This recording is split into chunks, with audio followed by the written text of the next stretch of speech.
Hi, everybody. I'm Dina Proctor, creator of 3 by 3 Meditation and author of Madly Chasing Peace. I want to answer the question and give clarity today around anyone who might be struggling with how do I structure the perfect meditation practice for me? How often should I meditate? How long should I meditate? How do I structure it to be the best way for me in the breakthroughs that I want to create and the peace I want to find, and also in the practicality of my day to day routine and my day to day schedule? So I have a couple of suggestions or tips. For me, just as a reminder, I'm sure you've heard me say this before, but for my personal experience, meditation is not an activity that I'm checking off my to-do list. It's a state of being. So it's a state that it doesn't mean that you walk around like a zombie all day. It's not or detached in some way in your life.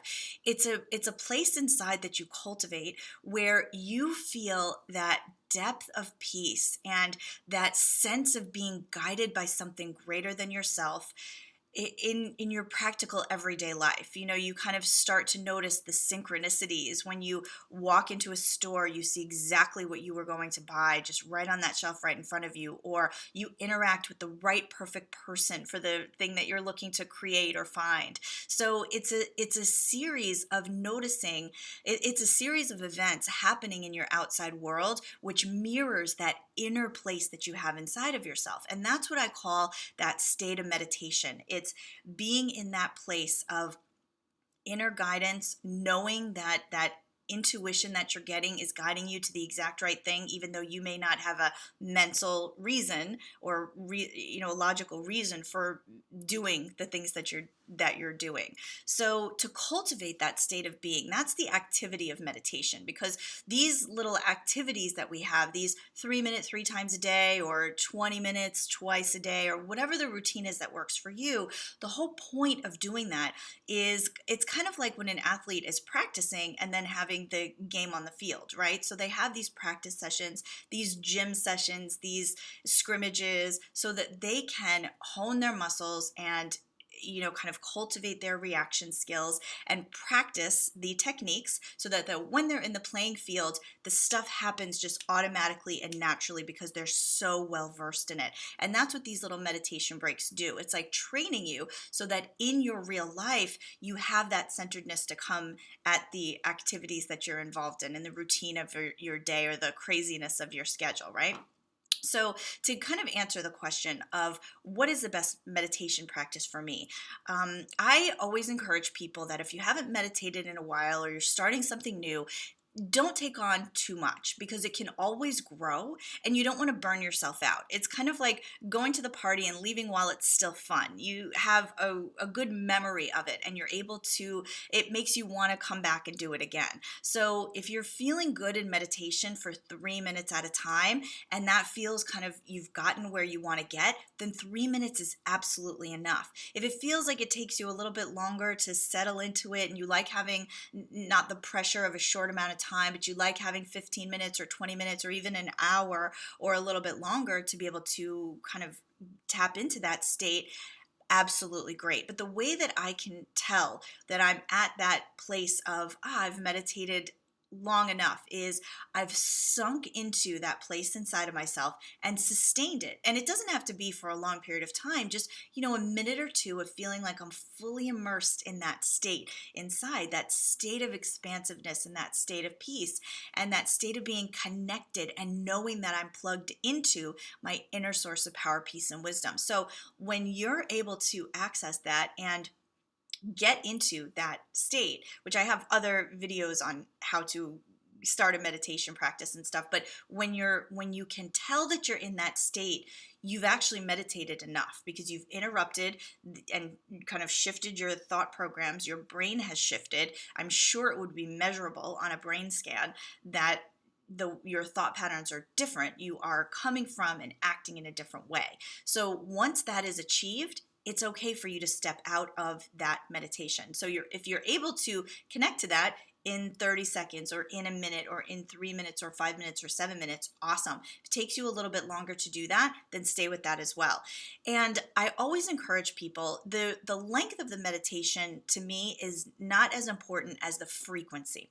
So to take my meditation breaks 3 times a day is what really, really resonates with me because, and I've seen studies on this, that the meditation or the state that you, whatever your activity is, if you do EFT tapping or EMDR or watching visualization or movies or videos or something inspiring that you immerse yourself in, it has a general lifespan, I guess you could say it lasts for about 6 hours. So if you think about it, when you tap into that space, you want to refresh that every 6 hours or so. And for me, that's about 3 times a day, in the morning time, and then in the middle of the day, and then later in the evening. Not too late, like not right before bed, but maybe around dinner time, before or after dinner, you can tap into that again so that you have a couple more hours before the end of the day so that you're re-immersing into that place, that state of being inside of yourself. So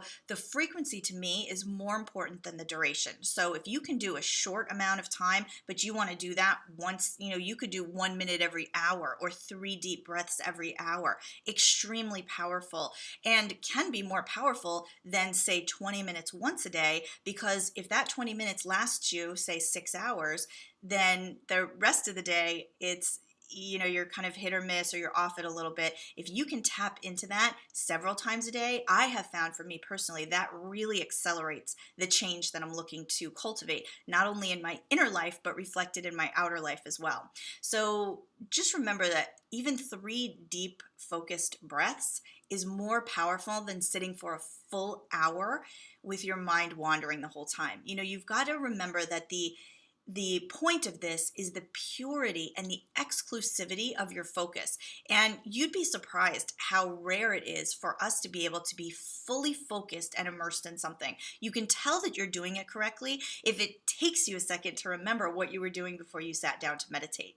We can lose ourselves, like in a movie or in a crossword puzzle, or if we're an artist, in a painting or in something that we're singing. So when you can lose yourself in an activity or lose yourself in the meditation practice, that's where the power is, because you are exclusively focused on that period of meditation. And in the beginning, it may be hard to sustain. It may not be something that you can sit in meditation for 20 minutes, but you build it. It's a muscle. You build that strength to be able to do that. And remember, it's our most natural state. It really is. We're born into this world with a quiet mind, with positivity, with openness and curiosity. And so all we're doing, we're not trying to achieve something that's really hard to achieve. We are removing the blocks to how we were originally born, to that state that is most natural to us. So it is not hard. It is actually easy. And so I say that it's hard until it's not, because sometimes it feels really hard and it feels really impossible, but a lot of things do. When a baby is first learning to walk, that's pretty hard.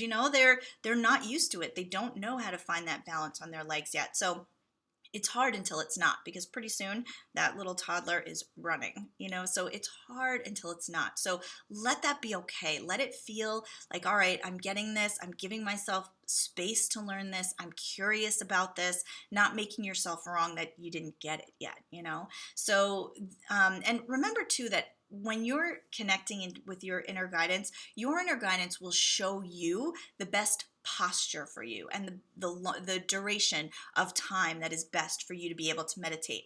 When I was first beginning to meditate, I was instructed to sit still every morning for 20 minutes and just focus on my breathing. Well, the state that I was in, it made it impossible for me to be able to follow that instruction. And so 3 minutes became what I could do. And I felt like a failure. Like, I can only do this for 3 minutes. She told me to do it for 20. And look, like a whole new method of meditation, 3 minutes, 3 times a day, was born out of my failure to do it the right way. So there is no wrong way to do it. In fact, let it go if you feel like you're doing it wrong, because maybe there's something new or a new method or technique that's being born out of what you may think is an inability to follow the instructions or to kind of do it the right way. So, and I found over time too that when I was meditating, when I first started, I was pretty much in a fetal position on my couch or on the floor. And over time, as I got more comfortable with it, I found that kind of scooching to the edge of the chair, the edge of the couch, where my back wasn't supported by anything, I was just sort of sitting up straight with my feet on the floor or sitting in a cross-legged position, but not with my back against anything. That's where my body would prompt me. That was my best meditation position.